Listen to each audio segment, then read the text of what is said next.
Assalamualaikum warahmatullahi wabarakatuh. Perkenalkan, nama saya Yashifa Udiani Nur Safitri dari kelas 11 IPA 2 SMA Negeri 1 Pasir Penyu. Hobi saya bernyanyi dan membaca. Nah, kali ini saya akan memberikan penjelasan mengenai struktur sel. Apa saja sih yang mau dibahas? Yang pertama, apa itu sel? Yang kedua, prokariotik dan eukariotik. Yang ketiga, struktur sel. Dan yang keempat, fungsi struktur sel. Yang pertama, apa itu sel? Adalah kesatuan struktural dan fungsional makhluk hidup yang mengandung pengertian sebagai penyusun makhluk hidup dan melaksanakan semua fungsi kehidupan. Berdasarkan jumlah sel penyusun pada makhluk hidup, dapat digolongkan menjadi makhluk hidup uniseluler dan multiseluler. Uniseluler adalah makhluk hidup yang hanya memiliki sebuah sel tunggal. Multiseluler adalah makhluk hidup atau organisme yang memiliki lebih dari satu sel. Prokariotik dan eukariotik. Sel prokariotik adalah sel yang tidak memiliki membran inti sehingga intinya tersebar di sitoplasma. Sel eukariotik adalah sel yang memiliki membran inti sehingga intinya terkumpul pada daerah inti sel. Struktur sel atau bagian-bagiannya yang pertama ada retikulum endoplasma, yang kedua ribosom, yang ketiga sentriol, yang keempat mitokondria, yang kelima badan Golgi, yang keenam lisosom, yang ketujuh plastida, yang kedelapan vakuola, yang kesembilan badan mikro, dan yang terakhir ada sitoskeleton. Yang pertama, retikulum endoplasma merupakan organel yang tidak statis dan dapat dianggap sebagai salah satu komponen dari suatu sistem dinamik yang mempunyai hubungan dengan membran plasma dan membran luar selaput inti. Sedangkan organel-organel lain tidak mempunyai hubungan langsung tapi dapat terjadi interaksi secara langsung atau tidak. Ribosom merupakan salah satu organel yang berukuran kecil dan padat dalam sel yang berfungsi sebagai tempat sintesis protein.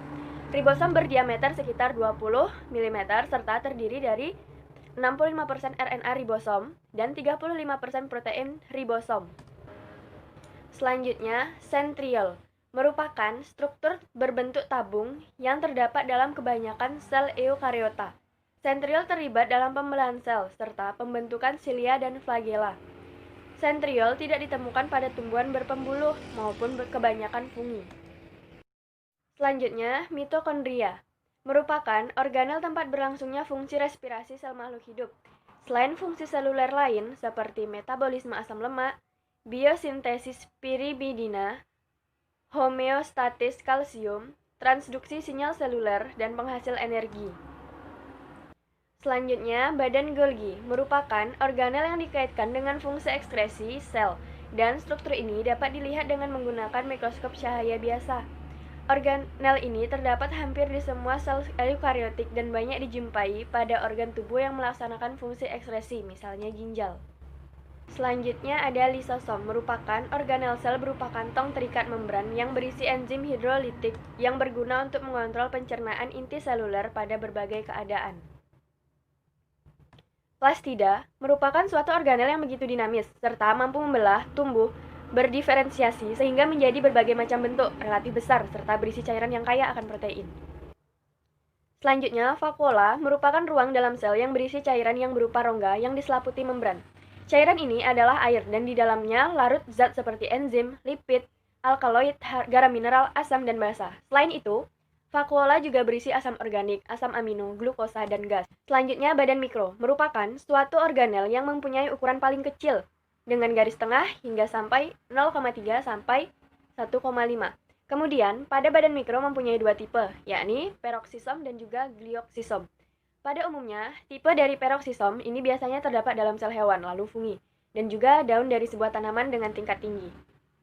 Sitoskeleton merupakan jaringan serat dan juga kerangka sel dan kemudian mengorganisasikan struktur dan juga aktivitas di dalam sel, di mana jejaring yang berbekas protein yang kemudian menyusun sitoplasma di dalam sel. Fungsi struktur atau bagian sel. Yang pertama, retikulum endoplasma. Satu, menghasilkan atau melakukan sintesis protein yang membutuhkan sel.